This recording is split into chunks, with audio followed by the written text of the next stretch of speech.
Assalamualaikum warahmatullahi wabarakatuh. Perkenalkan, nama saya Ahsanu Amalan dengan NIM R1C1240052. Saya dari kelas B, jurusan Teknik Geologi. Pada mata kuliah Geologi Batuan Karbonat, di sini saya akan menjelaskan tentang penyusun utama komponen batuan karbonat. Yang pertama itu, komponen utama penyusun batuan karbonat, yaitu semen, adalah mineral karbonat yang mengisi ruang antar butir atau pori pada sedimen karbonat sehingga mengikat butiran menjadi batuan yang kompak.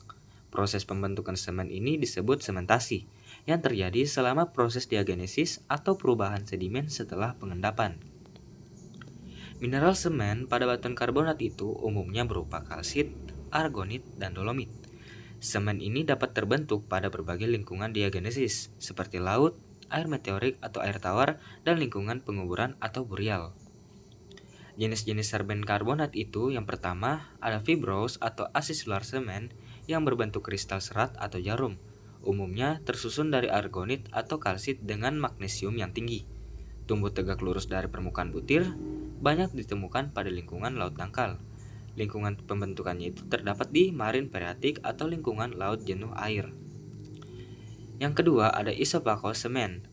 Lapisan semen dengan ketebalannya sama mengeliling butir, biasanya terbentuk dari kalsit dan mengisi ruang pori antar butir secara merata. Lingkungan pembentukannya terdapat di marin phreatic atau laut. Yang ketiga ada meniskus semen.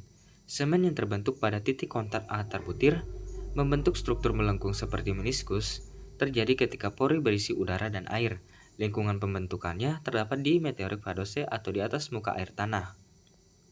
Yang keempat ada blocky calcite semen. Kristal kalsit berbentuk besar dan ekuan yang mengisi pori secara penuh. Biasanya terbentuk pada tahap diagenesis lanjut. Lingkungan pembentukannya terdapat di meteorik phreatic atau burial. Yang kelima ada drosy semen. Kristal semakin besar menuju pusat rongga yang mengisi rongga atau pori besar. Lingkungan pembentukannya terdapat di burial diagenesis. Gambar di bawah ini menunjukkan contoh tekstur semen karbonat seperti semen trim pada butir karbonat, semen pada zona vadose dan phreatic, dan yang ketiga itu semen yang mengisi pori dalam sayatan tipis batuan. Gambarnya terdapat di bawah ini. Pori pada batuan karbonat atau porosity adalah ruang kosong dalam batuan yang dapat diisi oleh fluida seperti air, minyak, atau gas.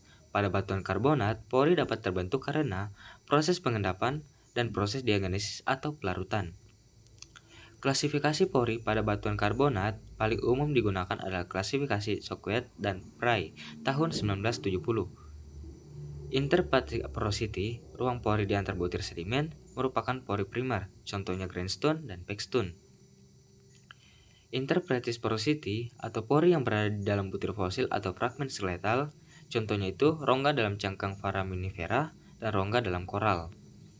Yang ketiga, moldic porosity, terbentuk akibat pelarutan fosil atau mineral dan membentuk cetakan bentuk organisme. Yang keempat ada fugi porosity, rongga besar yang tidak beraturan yang umumnya terbentuk akibat pelarutan. Yang kelima, fracture porosity, pori yang terbentuk retakan yang terbentuk akibat tektonik atau tekanan. Dan yang keenam itu penasal porosity, rongga berbentuk lubang tidak beraturan yang umumnya ditemukan pada lingkungan pasang surut.